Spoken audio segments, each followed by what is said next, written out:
आपका हार्दिक स्वागत है।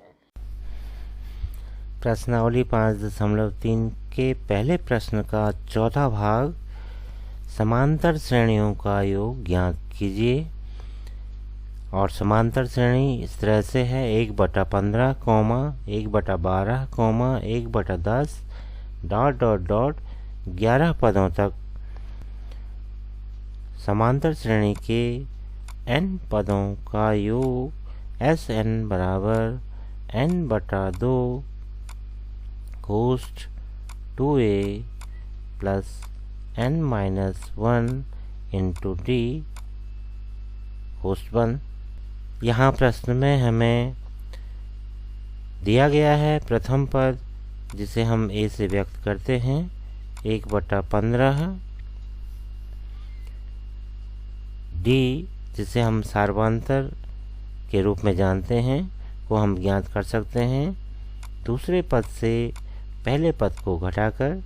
यहाँ दूसरा पद 1/12 और पहला पद 1/15, तो 1/12 से 1/15 को घटाकर हम सार्वंतर ज्ञात कर सकते हैं।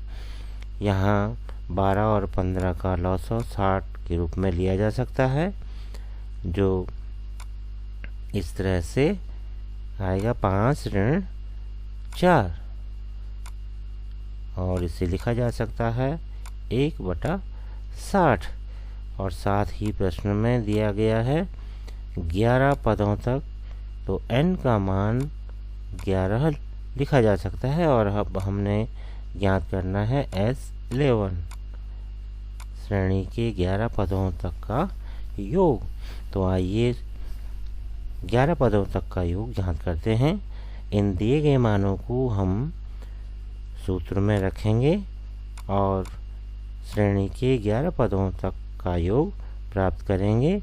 तो S11 बराबर n/2 यानी 11/2 कोष्ठ 2 गुणा a यानी 1/15 धन n यानी 11 ऋण 1 गुणा d, और d का मान जो हमें मिला है वो 1/60 के रूप में है। आगे लिखा जा सकता है S11 बराबर 11/2 2 गुणा 1/15 का गुणनफल 2/15 धन 11 ऋण 1 यानी 10 गुणा 1/60। और आगे अगले चरण में लिखा जा सकता है S11 बराबर 11/2 2/15 धन 10/60, या S11 बराबर 11/2, और कोष्ठ के अंदर हमें दोनों भिन्नों को जोड़ना होगा। यहाँ 60 को हम लॉसव के रूप में ले सकते हैं, तो अंश में आएगा 4 2 8 प्लस 10, या लिख सकते हैं S11 बराबर 11/2 8 धन 10 यानी 18/60। और अगले चरण में S11 बराबर 11/2 गुणा 18/60। 2 का भाग हम 18 में दे सकते हैं, 2 9s 18, तो लिखा जा सकता है S11 is equal to 11 into 9/60।